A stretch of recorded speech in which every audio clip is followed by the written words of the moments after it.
Welcome to Dark Loops and the Lasso Crew, a podcast in which we discuss season 2 of the Apple Plus series, Ted Lasso. I'm your host, Dr. Scott Jordan, aka Zombie Scotty, cognitive psychologist, philosopher from Illinois State University. And tonight we discuss episode 6, The Signal. So, fellow members of the Lasso Crew, please say hello to the audience and tell them a little something about who you are. And we will start with Tom. Hello, I'm Tom Buller, Professor of Philosophy at Illinois State University. Fantastic. How about you, Montien? Hi, I'm Montien Miller. I'm nurse and IT analyst and TV enthusiast. Fantastic. How about you, Kerri? I am Kerri Morris. I'm a professor of English at Governor State University. I teach writing and rhetoric courses. Fantastic. And how about you, Sistah Aye? Hey, I'm Sistah Aye from the great town of Boston. I am a co-host of the Sistah Speak Productions podcast. And I'm ready to talk some Ted Lasso. Yeah, it looks like your studio's been relocated. I have been sent back upstairs since I had taken over the dining room for a long time. But now that work has gotten kind of back to normal, I'm back upstairs in the bedroom. I got you. Looks very nice. So I have to give a little shout out to my sister Connie. A couple of you here know. Yes. She made this shirt for me years ago, and I have not worn it ever. So I'm wearing it today as a kind of, coat of armor against the negativity I know is going to come from my dearest friend Tom Buller as we discuss this amazing episode 6. So I'm going to throw it out to the floor. Favorite line, favorite character, favorite scene, favorite theme. The floor is yours. Well, I'll jump in because I know everyone else is going to want this favorite quotation. I like this quotation because I think it's funny, because I think it's true, and because I think it shows this darker side of Ted that we've all been thinking about. When he meets Rebecca's mom and he says to the guys, boy, I love meeting people's moms. It's like reading an instruction manual as to why they're nuts. You stole that from me and it deserved to be stolen. Yeah, it was just, I just loved it. I loved it coming from him particularly. Yeah. So that was my favorite. My favorite character is still Roy. I just think he, for this season, is the heart and soul of this season. He's just everything. So, what I loved is the whole Roy Kent effect. On the one hand, I love how they kept saying the Roy Kent effect, and that's the Roy Kent effect. And then it leads us to think egoistic things about Roy. And then what does he do? He tells Nate at the end, "Good job today, mate." Right? I mean, that's the Roy Kent effect, not the rawr, but the encouragement, right? And I just loved how they flipped it. It's not that they flipped it. It's just that they gave us a little bit different edge on Roy. And no, Nate, you may be feeling bad about the fact that I'm here, but you made an excellent decision and good for you. Yeah, he acknowledged it. He gave him the props, right? Yep. And it's heartfelt. He doesn't say anything that's not straight up. No, not at all. Yeah. Well, I'm going to go ahead with my favorite scene. This show has done a lot of great drama, but I think they nailed it completely with sound, camera angles, set, with Rebecca in the car calling Ted. So she's in her superpower woman space. That is not her standing up and baring her teeth and gnashing. It's her in her chauffeured car being taken home, driving through the suburbs of London with the lights of the city just reflecting off the car. Reminded me of Lost in Translation in Tokyo. Just a great scene. And what she's doing is reaching out to her friend. And she reaches out to him and says, I got to have a ridiculous conversation with my mom. I really hope you can help me. And she doesn't need Ted's help with her mom. She just needs Ted to feel needed. And she wants to reach out and make contact. Just the whole, and that was all preceded by the goal that won the game that we didn't see because she was looking for Ted who wasn't there. I thought that was just dramatically as good as anything you're going to get in cinema. I was stunned and I'll shut up. I thought it was great. That was great. Yes. Yep. I really liked how they even set it up where she was in the stadium and she saw him walking off the field, and then she immediately got up and went and started looking for him. Mm-hmm. And just to even see his jacket laying there on the floor, but he wasn't anywhere in the locker room, was like, well, where is Ted?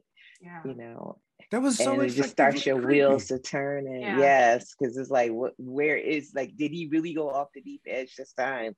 And if he did, is he on the bridge? So to me, that was like the setup for him being on the bridge, right? It's a Wonderful Life.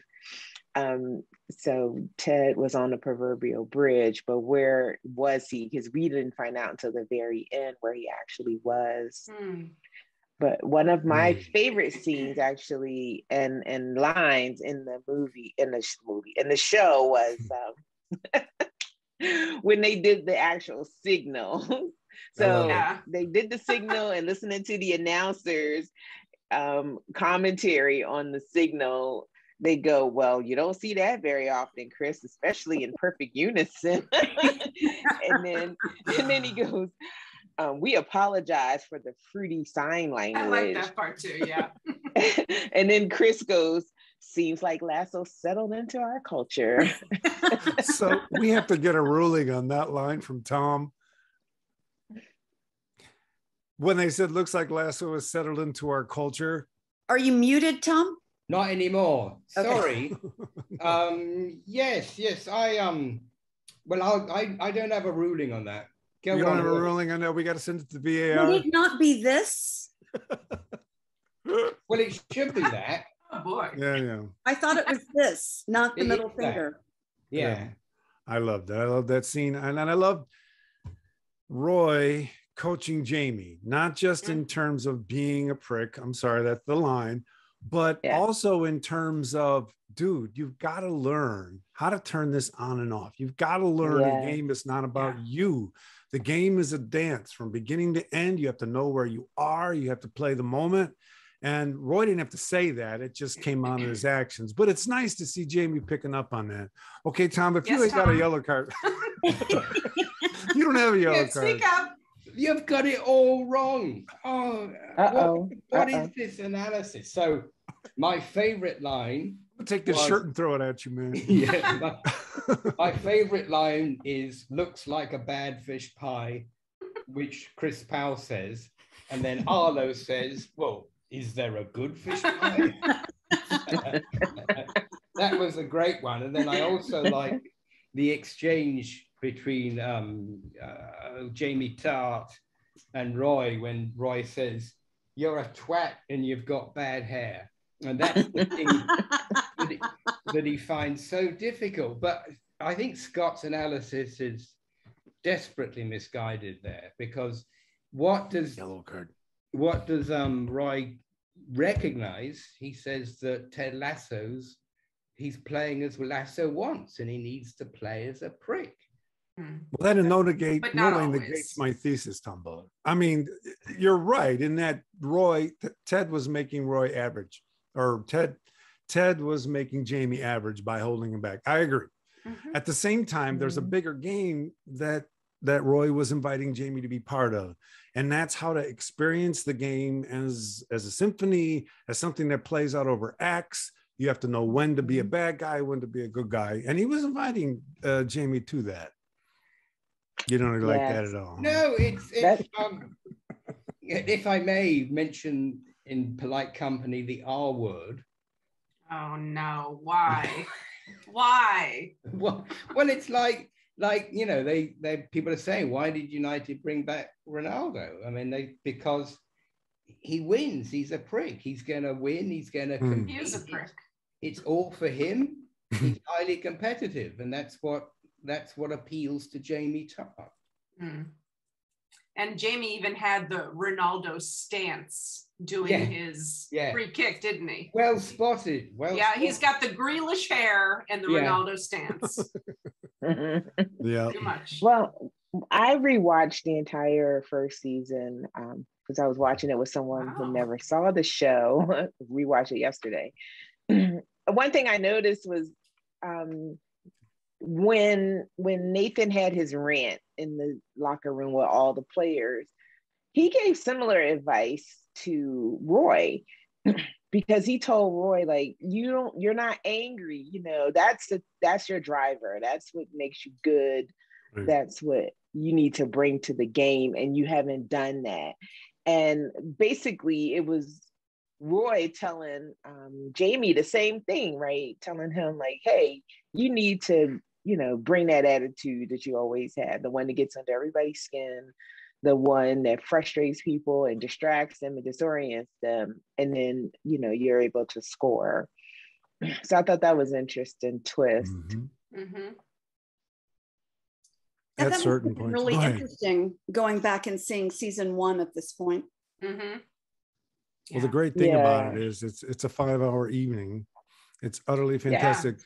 My daughter came over Saturday night and we watched episodes 3 through 6 just because it's fantastic. The comedy is so well executed that you know what's coming and you still laugh because it's just so well executed. So, yeah. Well, let me just make a shout out to my lovely wife for predicting the arc that concluded this past episode. Nice. Yeah. That look on Jason Sudeikis's face, good Lord Almighty. Yeah. It was scary stuff. It was like scary. The lighting was good. He looked disoriented. Was there a continuity error in that? He had his jacket on. He did. Yeah. I noticed that really. He must have picked up a different one. I mean, you know what I'm saying? I mean, I can't imagine, but we never know. I can't imagine they make an error like that, but we'll see. Yeah. Interesting. I went, read the NPR review of the episode, and their take on season 2 is that it's sort of a complication of season 1. And I get why one would say that, but I think we've been on target with the second act vibe, right? I think we've been on target with the idea that this is a second act of a 3-act play. And, exactly. You know, and by the way, what's it called? Oh, FA Cup. Yeah. Right. I mean, that's going to be the good thing that happens. Right. And now that we got the huge, the Spurs, poor Spurs. Yeah. Now that we got the banter reveal, what I loved about the banter reveal was like, oh my God, that's so cool. But also it just brings all these different trajectories together. We've been talking about decisions that are going to have to be made, about keeping players, keeping coaches, love interests, and it's all coming together. Did you pick up on the Cheers reference? Rebecca and Sam? Mm-hmm. Yeah, I love that. This episode was written by Brett Goldstein. And so I wonder how much that had to do with seeing Roy in a slightly different dimension. If it was his chance to say, there's some other things going on, with Roy. He's not just a grumpy guy. He's also a good coach. He knows what he's doing. Mm-hmm. I read an article, I think it was maybe in the New York Times, I'm not really sure, but they asked the question, and I thought it was a really good question, which is Ted Lasso a good coach? And their argument was basically that the show seems to be at pains to demonstrate that he's not a good coach, that making nice people does not, make a good sporting team. That bothers me if that's the message, because having played sports, I think nasty coaches can do a lot of damage. And I think you can have some really great coaches who are, they're not Ted Lasso, but, but sports is an aggressive thing. Everyone can't be nice for it. So I agree with you. And I'll go back to, I think that's part of what Roy was teaching Jamie. There are times to be a prick and there are times not to be, and you have to learn that moment. And my job as a coach is to flip those switches. You know, for me, I experienced this show. We've talked about this before. I really do experience it as a sort of analysis and deconstruction of a particular worldview. And, you know, an American D2 football coach going to the Premier League soccer, that's just the medium to tell a story that they fill with all these wonderful references and stuff like that. But I'm pretty convinced Ted Lasso's life and worldview is being deconstructed, analyzed, and issue of whether or not he's a good coach. I can see that being a question, you know, but for me, that's not, for me, I don't experience the show as being about his qualities as a coach. I experience it as that's a worldview. What do we I do think that that's a key part of his identity, though. I don't disagree, right? I mean, that's how they're deconstructing him, right? Is that, go ahead. Well, Tommy, just talk, man. Oh no, I know my place. God.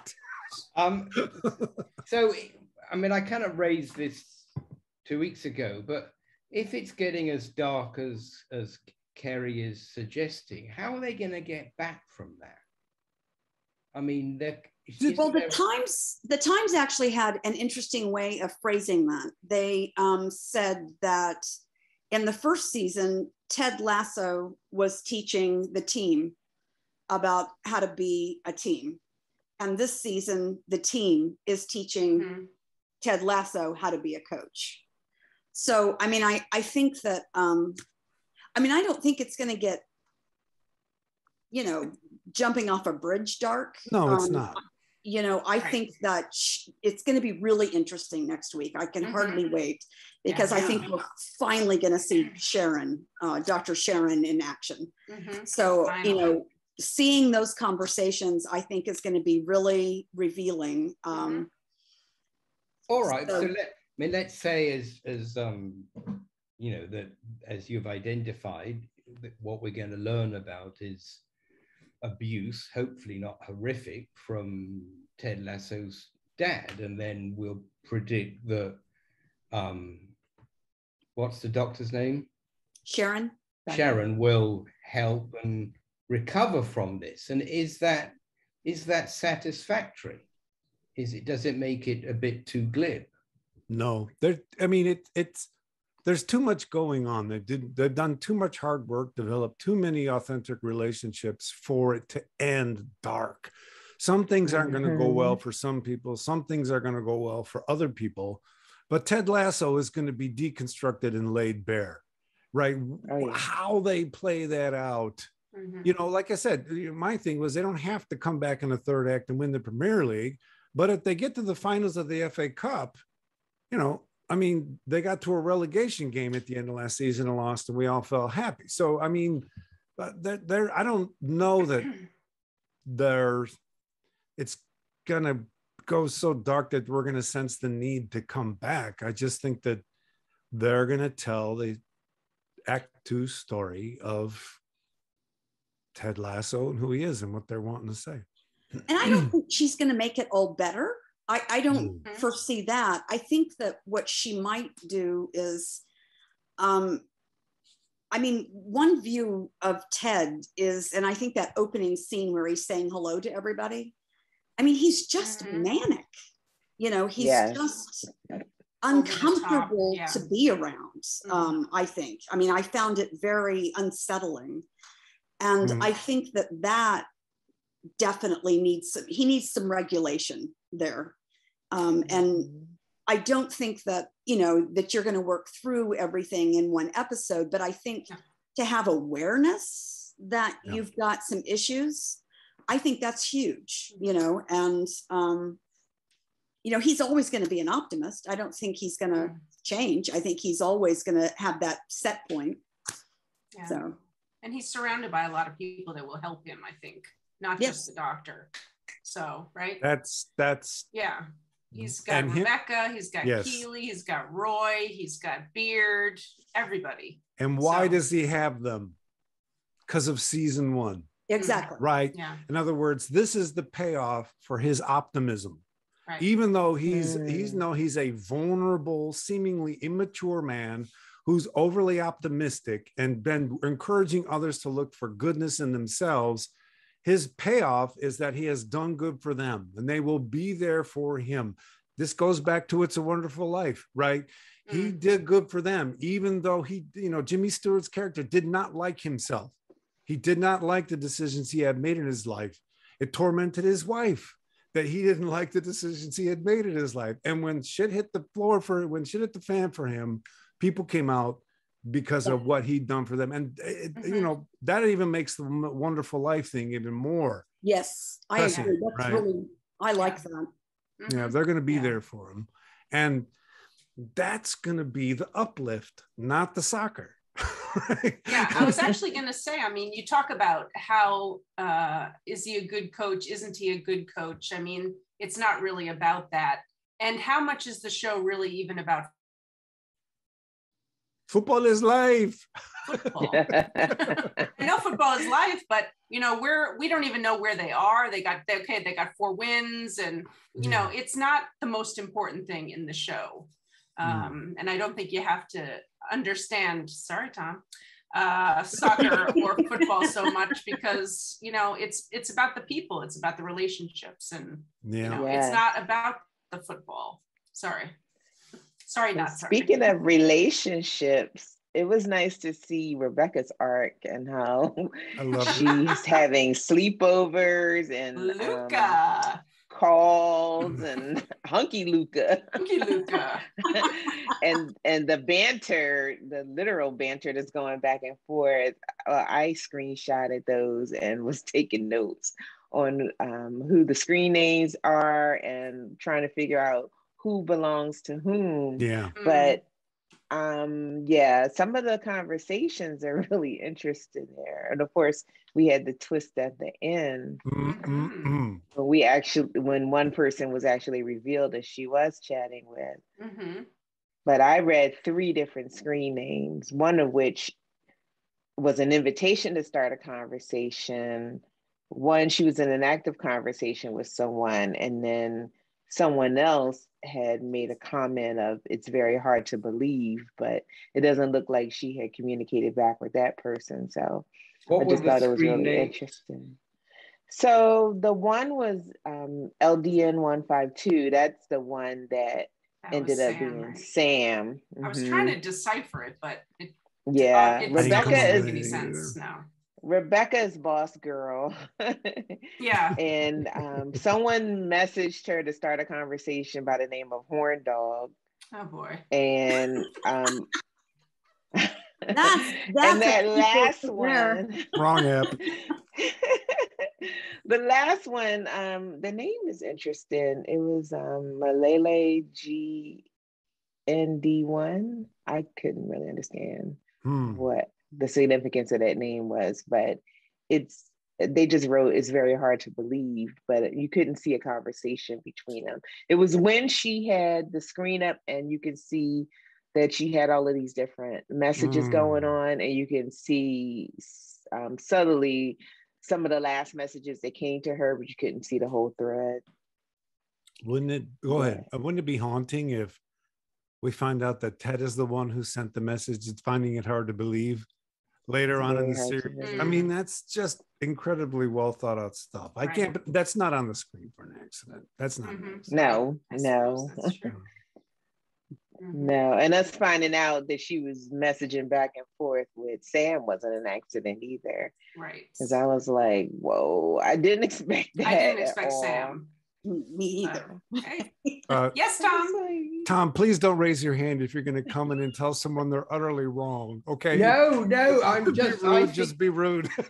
I think Montien is wonderful because I never spotted that, and so I just Googled LDN 152, and it says fans of Tom Hanks and Meg Ryan, of which Ted Lasso himself appears to be one, will know that the screen name is a reference to the Who's Got Mail or whatever that. It was some. What does it say? Sorry, I don't know what it. But it's a reference to that show. It doesn't explain what the reference is, but it's something that appears in the Meg Ryan, Tom Hanks movie. Everything's got Oh, that's purpose, right? Who's Got Mail. Who's Got Mail? Yeah. Yeah.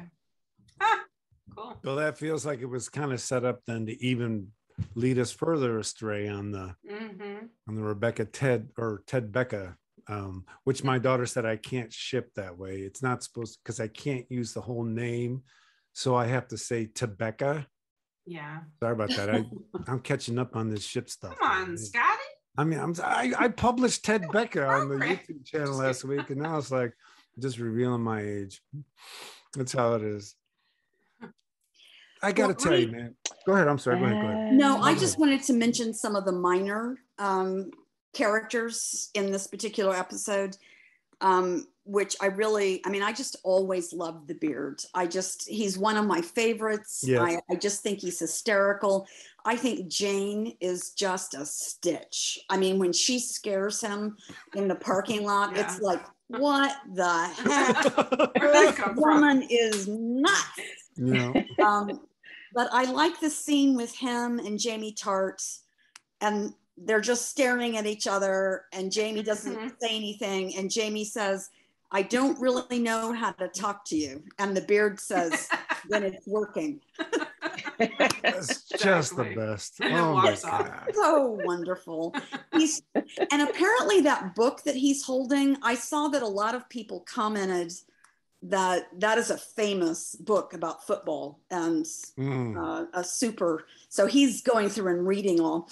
And then another reference, and this goes back to their own personal experiences, is the reference to the mom going to see Brene Brown and her new book, In the Arena with a Very Sharp Knife, or whichever it was. Bring a knife, which could not be less Brene Brown.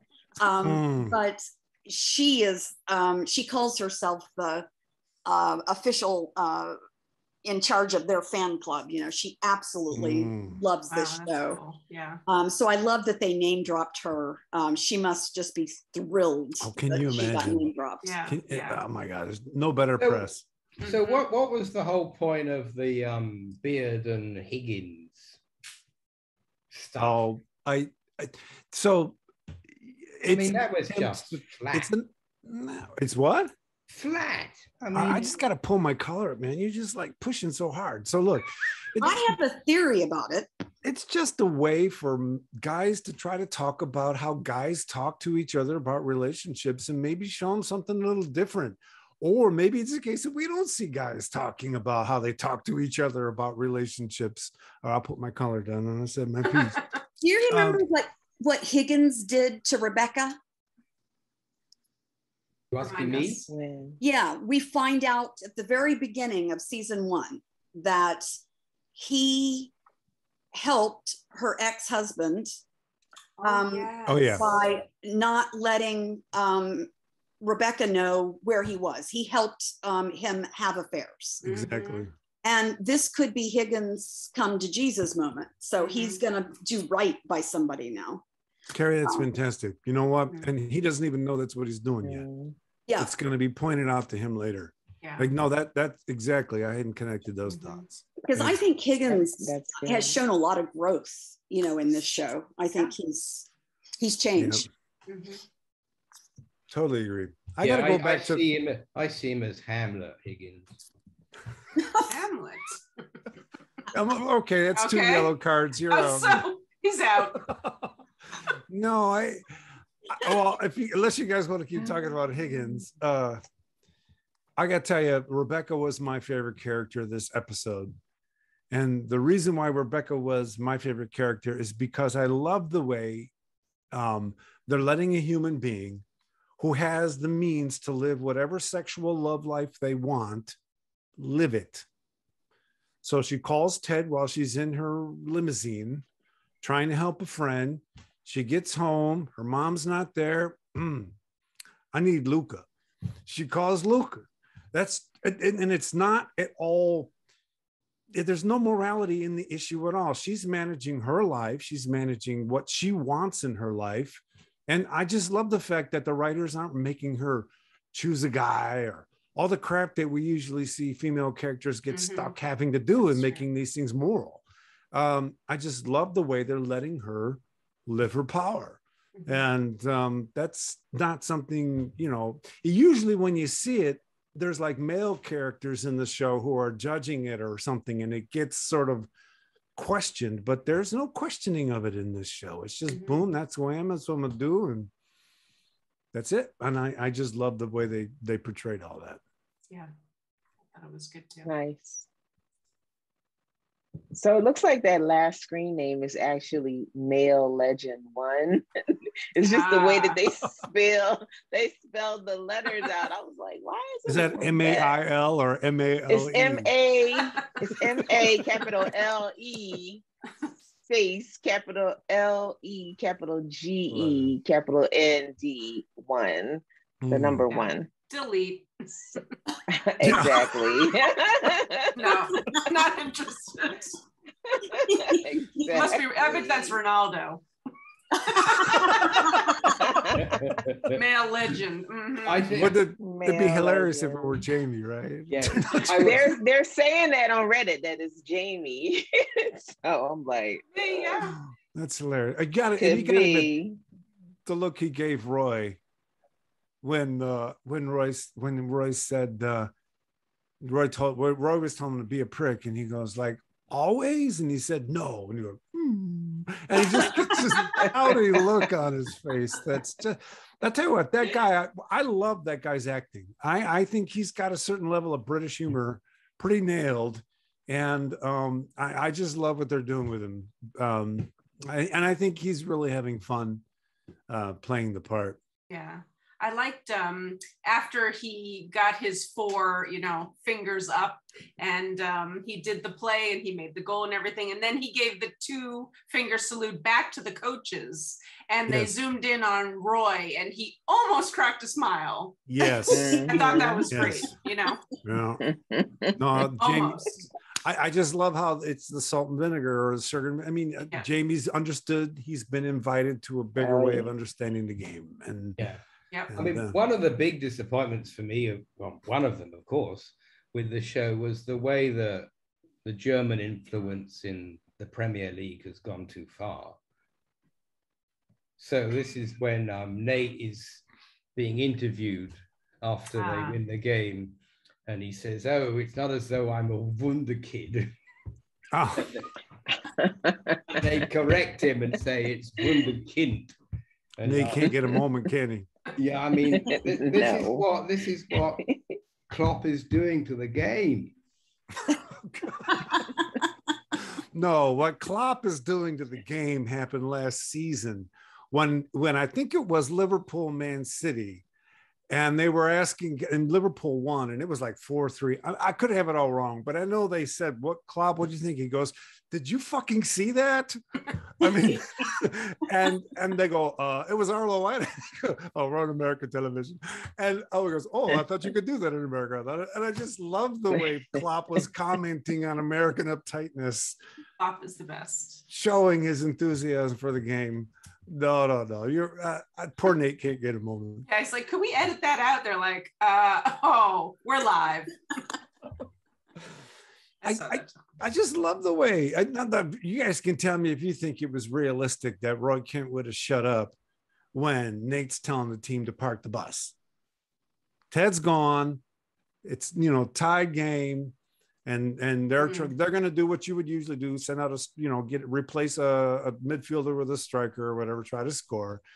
And Nate says, "No, park the bus, take the front out, put in, get the midfielders right away." Yeah. Exactly. And Roy just sat there and let it happen. I'm not sure, for me that was totally believable, but nonetheless. Really? Not believable? This program? I'm being called out here. I need to go to put a regular t-shirt on. I'm getting too much trouble with this one. No, you're right. It's just that I saw Roy's acting in the background and said, okay. But I love the fact that they gave Nate that moment. Yeah. And then I love the fact that Roy was like, good job. That's the Roy Kent effect. And it's not totally dissimilar from the Ted Lasso effect. No, different way. I think as chaps were talking last week, I think ever since we've had Nate and he gives his first play that's brilliant and it's tentative, that's one of the arcs I like, is coaching success.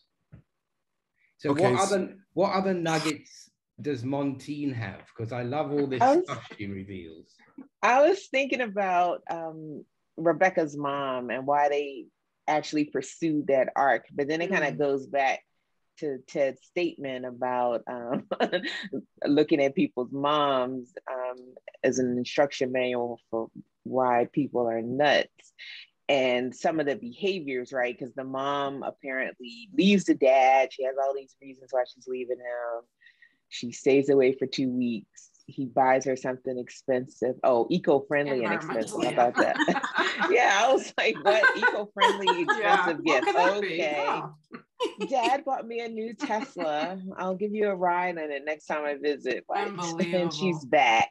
But that pattern of kind of overlooking these negative behaviors, was that what Rebecca did in her marriage with Rupert? So it's like kind of mirroring what probably happened with Rebecca and where she learned that behavior. Like, oh yeah, my mom does this, I kind of expect it. Like, she's here now. She's thinking I'm gonna go and have this courageous conversation with my mom when I get home. And she seems to be agonizing over it a little bit, but I think in the back of her mind, she was wondering if her mom was actually gonna be there with the shepherd's pie. And lo and behold, she did make the shepherd's pie, but hey, put it in the microwave for 2 minutes, She was down. It's in the fridge, she was gone. And I think there was like a level of disappointment, right? Because her mom was gone. Totally. It also gave rise, having the mom there, to the conversation between Ted and Rebecca about whether or not people can change. So when they're at the lunch thing and he says, well, people can change. And she says, not everybody, not my mom can't. And I thought that seemed to be super weighty. I mean, it seemed like we were supposed to note that, but I want to mention another thing that I saw in the press, which is I just saw a headline, I didn't read the article, that fans dislike this season so much that it may cause the show to not win as many Emmys. It was nominated for 20 Emmys. Have you read that people have a really negative reaction to this? I haven't, no. I haven't. That's interesting. Of course, there's certain portions of the Twitter space I stay away from. So I don't know. I've heard nothing negative. I've heard nothing. When I go in things like the Ted Lasso discussion group on Facebook or things like that, these people love this show. It's a positively addicting. And so I've not heard any negative backlash. Yeah, I haven't either. So I wondered what that was referring to and why the Emmys would be affected by it. I mean, is that how they determine Emmys? So they got 20 Emmys they got nominated this season for 20 or last season? Last season. I see. For the first season, they were nominated for 20. Okay. Well, if this is a Venus flytrap, if it is a deconstruction of a loved worldview, then there are going to get people that get pissed off when they're forced to face certain negative descriptions of a lived life, right? Of a certain way of living. And my attitude is good riddance. Right. Let's just tell a good story. And they got enough goodwill built up in season 1. They got contracts for 2 seasons. Just tell the damn tale. Tell something that's going to last. If the audience goes down, if the Emmys go away, that's just temporary.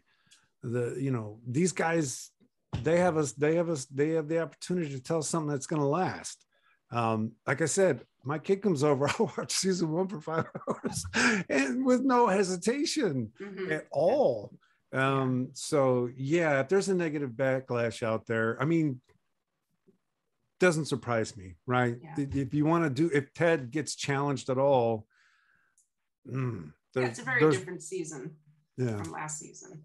But you'll have to look at the whole thing, the 3 seasons together as a whole. Yes, I thoroughly believe that. I think that's true too. Yeah, I think that's an interesting point. I have a really hard time kind of wrapping my mind around these, seeing them an episode at a time.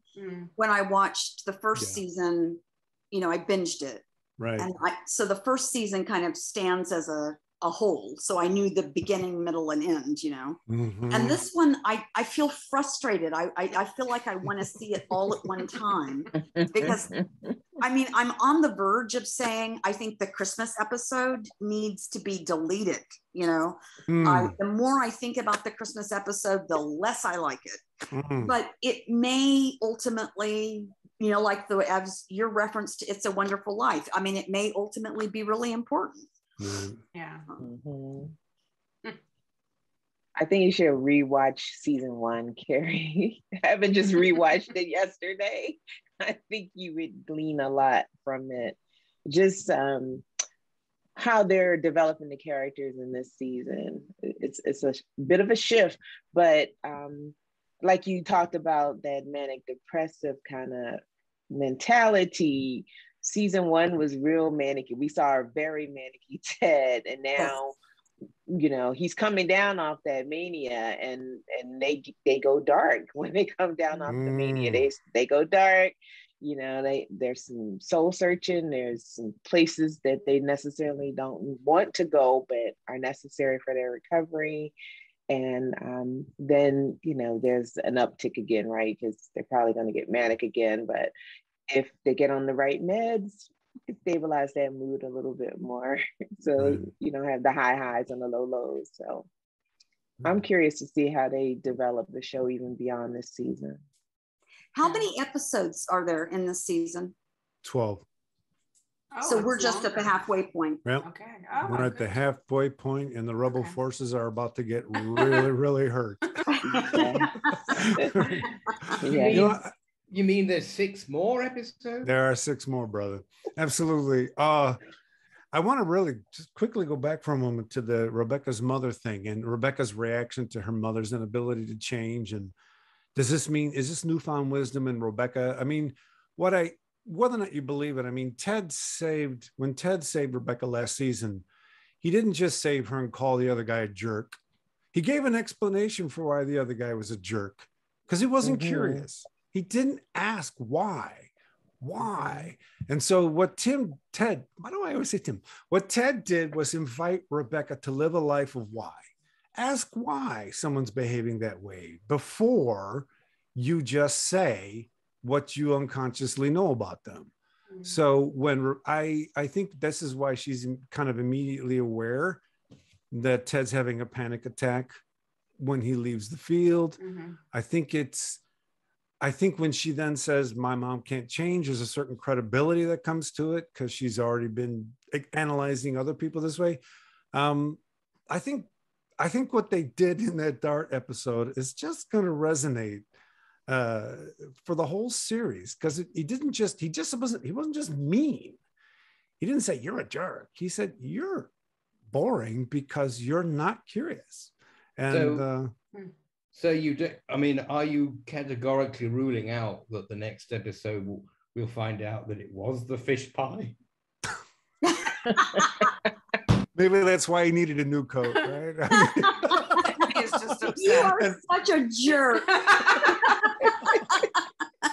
Well, Roy Kent did talk about pooping, right? We're giving you the yellow card. Yeah, give him the yellow card, Montien. Thank you very much. And I want sympathy because I live with this man.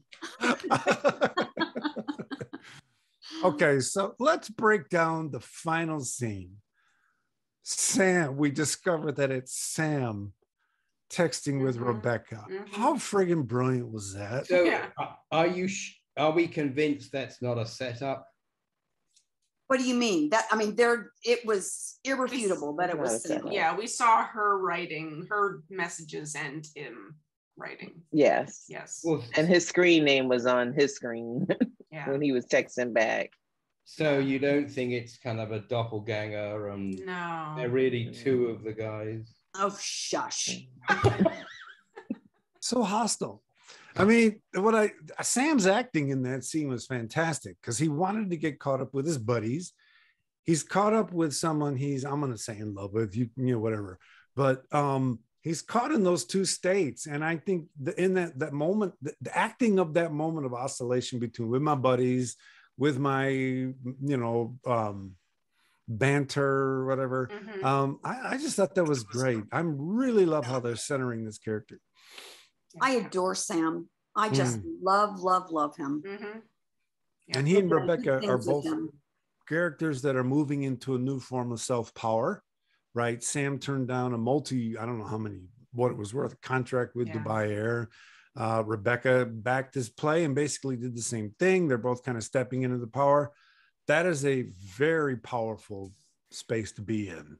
And let's notice that Sam's relationship with his dad was why he stood up. And his dad was very sharp with him. Absolutely. And so he didn't coddle him. He didn't, he was, you're a disgrace for doing this. And he was, yes, you're right, and he showed him the right way. So, I mean, you see this positive father-son relationship and how it's, pushing this guy forward, which I liked that they have that aspect, because is there anybody else in the show who, I mean, Higgins is a good father. So we have at least two examples of good fathers. Right. So this came up before as one of the mega serious things. So how are they going to deal with the race issue? I'm not sure what that means, Tom. Well, so you've got Rebecca, and you've got that it's Sam, and has she dated, as they say in the UK, a black guy?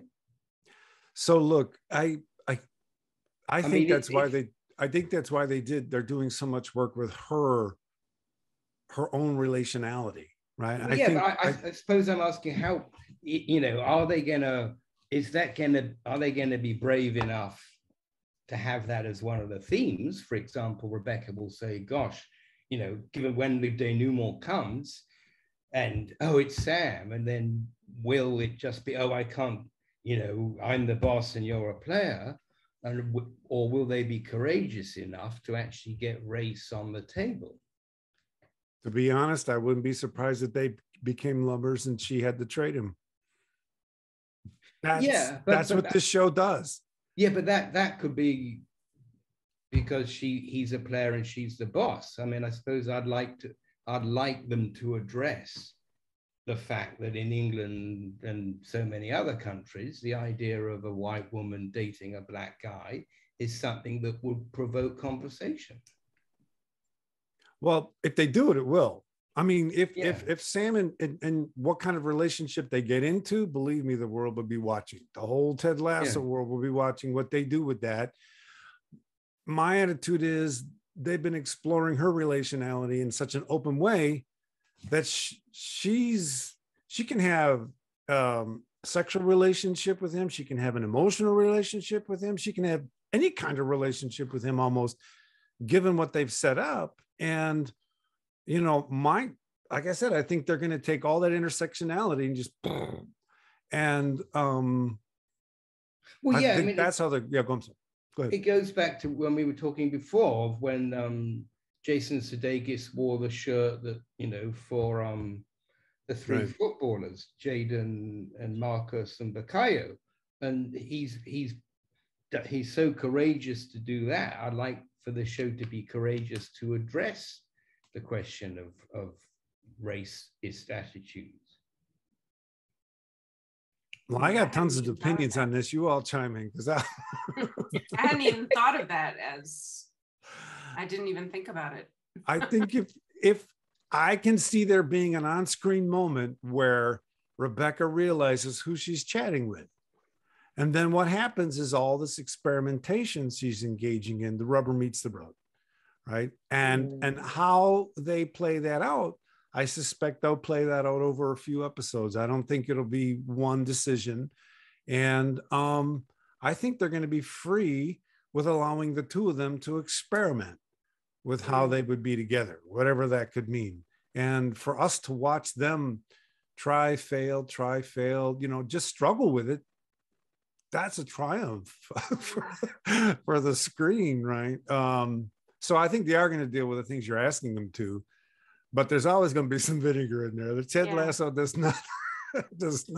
What hit me more was the age difference. Yeah. Yes. I didn't even think about the race. I thought about the age. Right. So, and there's many angles. You know, the colonialism and the, you know, the wealthy. Yeah. Thing. I mean, there's a lot of, as you say, intersectionality going on between these two. And you know what? These writers signed up for it. They have put a bet on the table that they can handle this well. So let's hope that they can, right? Yeah. Let's hope that we're cheering and very excited about that complicated thing they make happen. Before, I know that we're getting close to running out of time, but I just want to give a shout out to the fans at the pub watching. Yes, I was going to bring that up too, Kerri. As a fan myself of the Bake Off.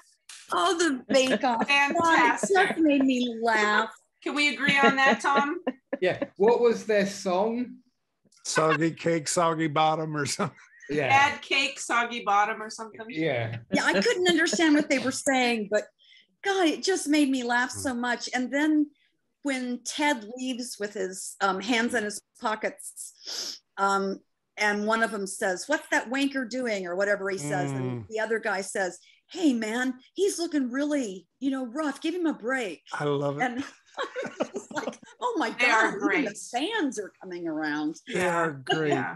Another really cool, I love that scene. Another really cool thing about it is, you know, Sistah Aye said earlier, it's not about the football. It's about being together, right? And I was watching with my wife and she says, "Don't those guys have jobs?" Right? No, really. they don't. Exactly right. Yeah. That's why we hang at the pub and watch TV and yell at it all day. Good job. We're all on the dole. Yeah. I love it. Yeah. Absolutely. I'm glad you brought that up, Kerri. That was great. Yeah, it was great. By the way, any other favorite lines, scenes, characters, themes that we haven't brought up yet? The only other line that I liked was when Ted first met the doc in the morning and he was asking her about her weekend and she really wasn't saying anything. And he's like, "You're more mysterious than David Blaine reading a Sue Grafton novel in Area 51. I mean, that's mysterious. That was a good line. Right? Yeah. You know, that's part of the secret sauce of this show, man. They got those small nuggets of humor down. Yeah. Right. Yeah. And they got the larger scale themes of love and chock full of stuff. It's just fantastic. Well, right. Dr. Sharon's becoming part of the team too, because Jamie actually invited her to go out to the pub with them, and she said yes. She actually said yes. One drink. What I love about her is winning. For the win. Winning. Her job isn't just to make them happy. Her job is to help them learn how to win. And she's at the games, and when she sees things go wrong in practice. And then she says, for a quarterfinal FA Cup win, you get one drink. So it's clear that she knows that it's not just about their mental health per se, but that she's a sports psychologist and she's supposed to help them figure out ways to play better. I just really, it goes back to the line where Ted says everything's going well. And she says, "You think 14 draws really means things are going well," or however many it was. Yeah. So I like the way they keep her interested in whether or not they win or lose, right? It's kind of a different version of Beard, keeping Ted, or at least foiling Ted's. It don't matter if we win, you know. Optimism. It does. Well, this Friday's episode is called Headspace, and I assume that means that we're going to get inside Ted's head. So I can hardly wait to see Dr. Sharon. She needs some screen time. She does. I hope if they're going to show her doing therapy, they have got to do a good job.